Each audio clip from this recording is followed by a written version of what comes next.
જામનગર શહેરમાં વિવિધ રોગોના કેસો નોંધાઈ રહ્યા હોય રોગચાળા સંદર્ભે કોર્પોરેશનને ખાસ કરીને કમિશનરને જગાડવા માટે વિપક્ષ કોંગ્રેસ દ્વારા ગઈકાલે શુક્રવારે સાંજે એક કાર્યક્રમ આપવામાં આવ્યો હતો। શહેર કોંગ્રેસ અધ્યક્ષ દિગુભા જાડેજાની આગેવાની હેઠળ વિપક્ષના કોર્પોરેટરો અને સંગઠનના હોદ્દેદારો તથા કાર્યકરો શુક્રવારે સાંજે કમિશનર કાર્યાલયે પહોંચ્યા હતા। આ તકે કોર્પોરેશનના સ્ટાફ અને સિક્યુરિટી કર્મચારીઓ સાથે વિપક્ષને તું મેમે પણ થઈ હતી। બાદમાં જો કે વિપક્ષના તમામ સભ્યો કમિશનર કાર્યાલય ખાતે પહોંચી ગયા હતા। વિપક્ષનો આક્ષેપ એવો છે કે ભારતીય જનતા પાર્ટી શાસિત મહાનગરપાલિકા ગંદકી અને રોગચાળા જેવી બાબતોમાં ગંભીર નથી અને કમિશનર પણ ભારતીય જનતા પાર્ટીના હોય તે રીતે કોર્પોરેશનનું સંચાલન કરી રહ્યા છે એવો આક્ષેપ પણ વિપક્ષ દ્વારા કરવામાં આવ્યો હતો। વિપક્ષે એમ પણ કહ્યું હતું કે આ અગાઉ 8 દિવસ પહેલા ઢોલ નગારા વગાડીને રોગચાળા સંદર્ભે કમિશનરનું ધ્યાન દોરવા છતાં કમિશનર દ્વારા રોગચાળો અને ગંદકીના મુદ્દાને ગંભીરતાથી લેવામાં આવતા નથી। વિપક્ષે એમ પણ કહ્યું હતું કે કમિશનર માત્ર એસી ચેમ્બરમાં બેસે છે અને કારમાં ફરે છે।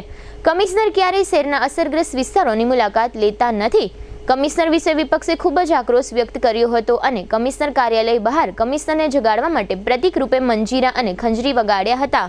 વિપક્ષના કાર્યક્રમમાં શહેર કોંગ્રેસ અધ્યક્ષ દિગુભા જાડેજા ઉપરાંત સંગઠન મંત્રી ભરત વાળા, મહામંત્રી સાજિદ બ્લોચ અને કોર્પોરેટર જેનાબેન ખફી વગેરે સાથે રહ્યા હતા। કોંગ્રેસના કાર્યક્રમ અંગે શહેર કોંગ્રેસ અધ્યક્ષે આપેલી ટૂંકી વિગતો અત્રે આપ સૌ દર્શકો સમક્ષ પ્રસ્તુત છે। જામનગર મહાનગરપાલિકા જે છેલ્લા 20 વર્ષથી ભાજપ પાસે છે અને અહીંના કમિશનર પણ ભાજપના હોય એવું આજે લાગે છે, કેમ કે 10 દિવસ પહેલા અમે જ્યારે ઢોલ નગારા લઈ અને જામનગરની જે વેદતાનો પ્રશ્ન છે, જે બાળકોનો પ્રશ્ન છે, જે કોલેરાનો પ્રશ્ન છે, જે સફાઈનો પ્રશ્ન છે, આવો જામનગરની જનતાને ત્રસ્ત પ્રશ્ન જેનાથી પીડાય છે જામનગરની જનતા, એ પ્રશ્નની વાચા આપવા આવેદન પત્ર આપ્યું હતું અને એમાં અમે કીધું હતું, સ્પષ્ટ કીધું છે કે આવતા દિવસોમાં રોગચાળો વધશે, તમે તાકીદી નહીં લ્યો તો વાતાવરણ ખરાબ છે। તો પણ આજે પણ અઠવાડિયું થયા એકેય વોર્ડની કમિશનર સાહેબે મુલાકાત નથી લીધી, નથી કોઈ આરોગ્ય શાખાની મુલાકાત લીધી, નથી કોઈ આંગણવાડીની મુલાકાત લીધી। તો આ લોકો માત્ર ને માત્ર સોફા ઉપર બેસી એસી ગાડીમાં ફરી અને શું જામનગરની જનતાનું કલ્યાણ કરવા માંગે છે।